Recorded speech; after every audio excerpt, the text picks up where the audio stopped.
Indonesia darurat utang pinjol. Kemana pemerintah?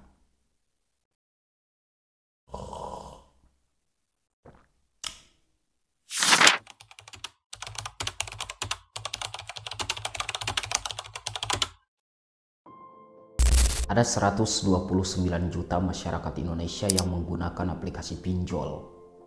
Beberapa di antara mereka yang paling banyak menggunakan aplikasi pinjol, yaitu dari generasi Gen Z dan generasi milenial. Warga negara Indonesia yang paling banyak berutang ke pinjol, yaitu di umur 19 tahun sampai 34 tahun.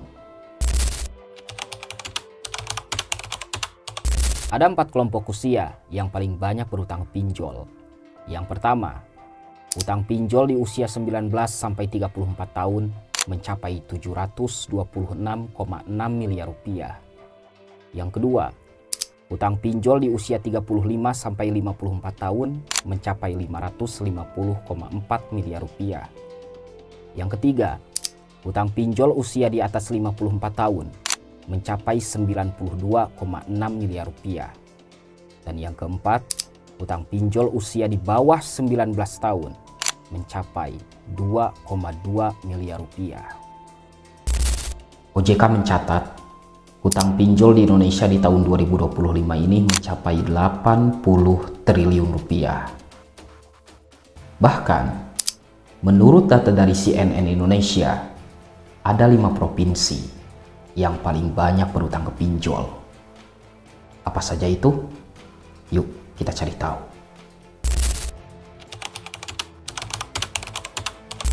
Berikut ada 5 provinsi yang paling banyak berutang ke pinjol. Yang pertama, hutang pinjol di Provinsi Jawa Barat mencapai 20,23 triliun rupiah. Yang kedua, hutang pinjol di Provinsi DKI Jakarta mencapai 12,55 triliun rupiah. Yang ketiga, hutang pinjol di Provinsi Jawa Timur mencapai 10,02 triliun rupiah. Yang keempat, hutang pinjol di Provinsi Jawa Tengah mencapai 6,7 triliun rupiah. Dan yang kelima, hutang pinjol di Provinsi Banten mencapai 6 triliun rupiah.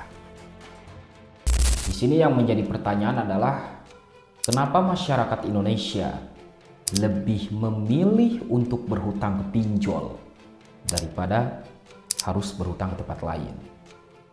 Yuk kita cari tahu. Ada 3 alasan kenapa masyarakat Indonesia lebih memilih untuk berhutang ke pinjol daripada harus berhutang ke tempat lain. Yang pertama, persyaratan pinjol itu mudah, hanya perlu foto KTP dan muka. Yang kedua, tidak ada jaminan. Dan yang ketiga, uang cepat cair.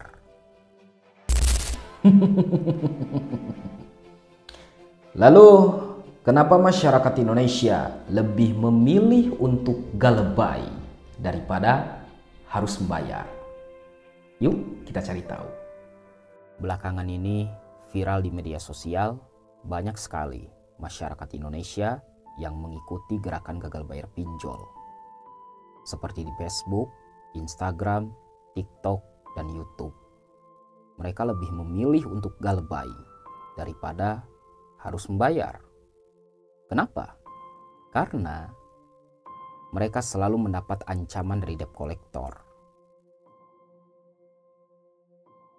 Apakah benar debt collector pinjol selalu mengancam nasabahnya? Yuk kita cari tahu.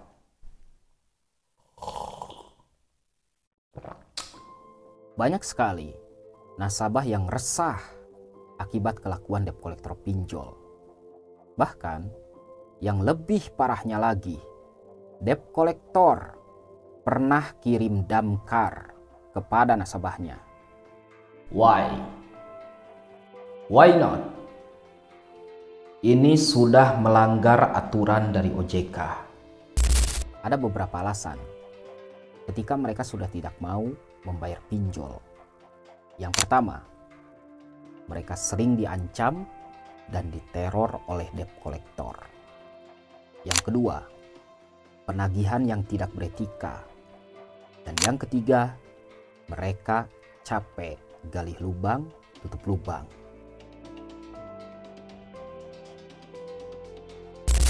Kenapa sampai sekarang pemerintah tidak mau menutup bisnis pinjol? Kalau pemerintah tidak mau menutup bisnis pinjol, saya yakin masyarakat Indonesia tidak akan pernah lepas dari hutang pinjol. Berhutang lagi, bayar lagi. Berhutang lagi, bayar lagi. Gali lubang, tutup lubang untuk menutupi utang yang sebelumnya. Dengar baik-baik. Pinjol itu adalah bisnis yang dikendalikan oleh orang-orang kaya. Dan orang-orang kaya ini berinvestasi melalui aplikasi pinjol, supaya orang-orang miskin meminjam uang di aplikasi pinjol. Dan orang-orang miskin ini adalah sasaran orang-orang kaya. Jadi, Anda jangan mau tertipu. Galebay.